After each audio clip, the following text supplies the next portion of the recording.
সেই প্ৰতিবাদী কাৰ্যসূচীৰ বাতৰি সংগ্ৰহ কৰিবলৈ গৈছিলে গুৱাহাটীৰ একাংশ সাংবাদিক আৰু সেই সময়তে আৰক্ষীয়ে 18 ডিচেম্বৰত গুৱাহাটীত যি ঘটনা সংঘটিত হ'ল, এটা ৰাজনৈতিক দলে প্ৰতিবাদী কাৰ্যসূচী ৰূপায়ণ কৰি থকা অৱস্থাত গুৱাহাটীৰ সাংবাদিকসকলে ভাষ্য সংগ্ৰহ কৰি আছিল আৰু সেই সময়তে আৰক্ষীয়ে কন্দুৱা গেছ নিক্ষেপ কৰিছে আৰু ইয়াৰ ফলত গুৱাহাটীৰ কেইবাগৰাকীও জ্যেষ্ঠ সাংবাদিক, ফটো সাংবাদিক গুৰুতৰভাৱে আহত হ'বলগীয়া হৈছে, অসুস্থ হৈ পৰিবলগীয়া পৰিৱেশৰ সৃষ্টি হৈছে আৰু এই ঘটনাক আমি শিৱসাগৰ ই মিডিয়া সংস্থাৰ তৰফৰ পৰা ধিক্কাৰ জনাইছোঁ। এনে ঘটনাৰ যাতে পুনৰাবৃত্তি ভৱিষ্যতে নহয়, এই ক্ষেত্ৰত আৰক্ষী প্ৰশাসন আৰু চৰকাৰে বিহিত ব্যৱস্থা গ্ৰহণ কৰিব লাগে আৰু চৰকাৰখনে এই ক্ষেত্ৰত যি ধৰণৰ পদক্ষেপ এই মুহূৰ্তলৈকে গ্ৰহণ কৰিবলগীয়া আছিল, তেনেধৰণৰ কোনো পদক্ষেপ গ্ৰহণ কৰা নাই। যিসকল ইয়াৰ সৈতে জড়িত দোষী আৰক্ষী বিষয়া বা কৰ্মচাৰী আছে, তেখেতসকলক উপযুক্ত শাস্তি প্ৰদান কৰিব লাগে, তেখেতসকলক নিলম্বন কৰাৰ দাবী উত্থাপন কৰিছোঁ, তেখেতসকলক চাকৰিৰ পৰা বৰ্খাস্ত কৰাৰ দাবী উত্থাপন কৰিছোঁ আৰু এনেধৰণৰ ঘটনা যাতে পুনৰাবৃত্তি কোনো কাৰণতে সংঘটিত নহয়, এই ক্ষেত্ৰত চৰকাৰখনে ৰাজ্যৰ মুখ্যমন্ত্ৰীগৰাকীয়ে এক উচিত পদক্ষেপ গ্ৰহণ কৰিব লাগে আৰু এই ঘটনাক আমি পুনৰবাৰ ধিক্কাৰ জনাইছোঁ। যোৱা 18 ডিচেম্বৰত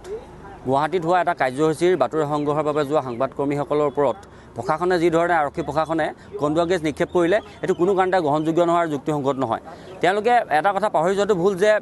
সাংবাদিকসকলে এইটো নৈতিক দায়িত্ব, বাতৰি সংগ্ৰহ কৰাটো তেওঁলোকৰ নৈতিক দায়িত্ব। গতিকে তেওঁলোকৰ ওপৰত এনেধৰণৰ হোৱাটো কোনো কাৰণতে গ্ৰহণযোগ্য নহয় আৰু ইয়াৰ সমান্তৰালকৈ বৰ্তমান সময়ত সাংবাদিককৰ্মীসকল কিমান স্বাধীন আৰু সুৰক্ষিত, ইয়াক লৈ এতিয়া বৰ্তমান সময়ত প্ৰশ্ন উত্থাপন হৈছে। যাক আমি সমাজৰ দাপোন স্বৰূপ বুলি কওঁ, যাক আমি গণতন্ত্ৰৰ চতুৰ্থ স্তম্ভ বুলি কওঁ, আজি এই গণতন্ত্ৰৰ চতুৰ্থ স্তম্ভ আজি কিমান সুৰক্ষিত, তাক লৈ আজি প্ৰশ্ন উত্থাপন হৈছে। আমি পোনছাতে অসমৰ পোনপটীয়াকৈ আমি মাননীয় মুখ্যমন্ত্ৰী মহোদয়ক আমি অনুৰোধ জনাইছোঁ, প্ৰতি মুহূৰ্তত সাংবাদিককৰ্মীসকলৰ ওপৰত হোৱা আক্ৰমণ সেই ঘটনা হওক, যে এই আক্ৰমণ বন্ধ হওক, ইয়াৰ ওপৰত যাতে মুখ্যমন্ত্ৰী মহোদয়ে দৃষ্টি নিক্ষেপ কৰে, ইয়াৰ সমান্তৰালকৈ সংবাদকৰ্মীসকলক যাতে সুৰক্ষা প্ৰদান কৰে তাৰ আমি পোষকতা কৰিছোঁ। আৰু সেই